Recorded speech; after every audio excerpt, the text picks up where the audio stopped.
Minor బాలికని rape చేయడం అనేది 100 కాదు 200% తప్పే. దీన్ని నేను ఖచ్చితంగా ఖండిస్తాను. ఇది తప్పు. జానీ మాస్టర్ అయితే తప్పు. జానీ మాస్టర్ అయినా అమ్మాయి అయినా సో అమ్మాయి తప్పుంటే అమ్మాయిని శిక్షించాలి ఖచ్చితంగా. అదే జానీ మాస్టర్ తప్పుంటే ఖచ్చితంగా శిక్షించాలి. హాయ్ నమస్తే అందరికీ. సో ఈరోజు టాపిక్ ఏంటంటే మన జానీ మాస్టర్ వచ్చేసి గోవాలో అయితే తను అక్కడ గోవా పోలీసులు పట్టుకొని ఈరోజు అయితే తీసుకొచ్చారు అండ్ చెర్లపల్లి జైలుకి అయితే తీసుకెళ్ళిపోయారు. అండ్ అక్కడ జానీ మాస్టర్ ఏదైతే కేసులు పెట్టిందో అన్ని కేసులు తను ఒప్పుకున్నారని చెప్పారు. సో చెంచల్ కూడా జైలుకి అయితే రిమాండ్కి పంపించారు. ఇంకా అంటే జానీ మాస్టర్ ఎక్కడ తను మీడియా ముందర వచ్చి కానీ మాట్లాడలేదు. ఏ రోజు అయితే తను కేసు పెట్టిందో ఆ రోజు నుంచి జానీ మాస్టర్ ఎక్కడ అందుబాటులో లేడు. అండ్ ఇంకోటి ఏంటంటే కొంతమంది జానీ మాస్టర్కి సపోర్ట్ చేస్తున్నారు, కొంతమంది అమ్మాయికి సపోర్ట్ చేస్తున్నారు. సో అమ్మాయి వర్షన్ వచ్చేసి ఏంటంటే సరే అమ్మా నీకు అత్యాచారం జరిగింది ఓకే కాదనం, బట్ ఇక్కడ వాళ్ళ క్వశ్చన్స్ కొంతమంది ఏమంటున్నారంటే నువ్వు ఎప్పుడో జరిగిన 5 to 6 years అప్పటి నుంచి సో నీకు ఇష్టం లేనప్పుడు నువ్వు అరవచ్చు కదా. సో ఒక రోజు జరిగింది, సెకండ్ రోజు, థర్డ్ రోజు అని చెప్పచ్చు కదా, ఎందుకు చెప్పాలి, ఇన్ని రోజులు ఎందుకు దాచుకుని అని కొంతమంది వర్గం అంటున్నారు. కొంతమంది ఇక్కడ వాళ్ళు ఏమంటున్నారంటే 2 side మాట్లాడుతున్నారు. సో జానీ మాస్టర్ చేయలేడు, ఇదంతా జానీ మాస్టర్ ఒక ఫేమ్లో ఉన్నాడు కదా, కొన్ని నేషనల్ అవార్డు విన్నరు, తను రాజకీయంగా జనసేన పార్టీలో క్రియాశీలంగా ఉన్నారు.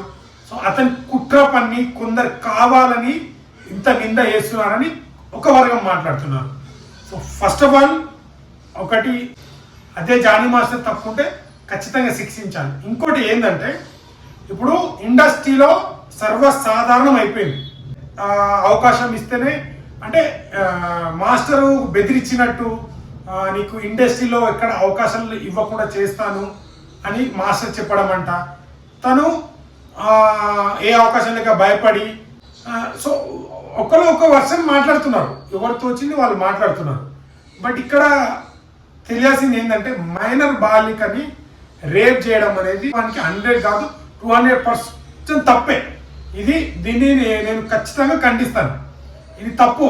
జానీ మాస్టర్ అయితే తప్పు. ఇప్పుడు సరే అండి, ఇప్పుడు జానీ మాస్టర్ అయితే తప్పు లేదంటున్నారు కదా. ఇప్పుడు జానీ మాస్టర్కి పెళ్ళయింది ఓకే, తను అసిస్టెంట్గా చేస్తుంది. మరి భార్య ఉండగా ఇలాంటి పనులు ఉన్నప్పుడు అంటే తనని వేధిస్తున్నాడని, ఎక్కడికి పోయిన సెట్లు అంటే మూవీ సెట్స్లలోకి వెళ్ళినా రమ్మని, ఎక్కడ సినిమా చేస్తున్నా రమ్మని, నీకు అవకాశాలు లేకుండా చేస్తా అని చెప్పడం అంట జానీ మాస్టర్ గారు. అండ్ ఇంకోటి కొంతమంది ఏమంటున్నారంటే అన్ని నిజాలు తెలిసే ఇండస్ట్రీ నుంచి మన ఫిలిం ఛాంబర్ నుంచి కూడా తన కార్డ్ని రద్దు చేశారు కొంతవరకు. అండ్ జానీ మాస్టర్ వర్షన్ వచ్చిన తర్వాత ఫైనల్ డిసిషన్కి వస్తారు. సో వాళ్ళిద్దరు బాగానే ఉన్నారు. సో తను హరాస్మెంట్ చేశారు, తను కూడా ఉంది మాస్టర్తోని. సో ఇప్పుడు మధ్యలో ఏంటంటే మరి జానీ మాస్టర్ ఏమో మత మార్పిడి చేసుకోవాలి, నేను పెళ్లి చేసుకుంటానని అన్నాడంట.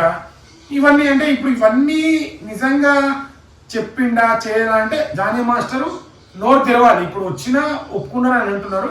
జైలుకి అయితే రిమాండ్ తరలించారు. సో కోర్టుకి వెళ్ళి అసలు నిజాలు ఏందనేది. సో అమ్మాయి వర్షన్ అంటే కేసు పెట్టిరు అంతే. ఇక్కడ అమ్మాయి వచ్చి ఎక్కడ ఇది ఇట్లా చేసిందని చెప్పలేదు.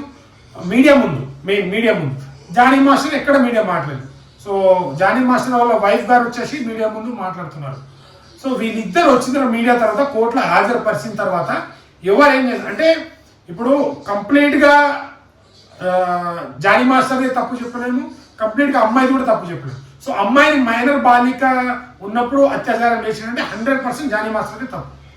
బట్ ఒకవేళ ఇన్ని రోజులు జరిగినప్పుడు సో అమ్మాయి కూడా బయట చెప్పాలి కదా. సో ఇంతకుముందు అంటే మనకు మీడియా అవేర్నెస్ తక్కువ ఉండే. ఇప్పుడు ఎక్కడ ఫోన్ చేసినా సో ఒక రోజు కాదు 2 రోజు 3 రోజు 4 రోజు కూడా చెప్పచ్చు. సో ఇది కూడా అమ్మాయి తరపు నుంచి ఆలోచించాలి.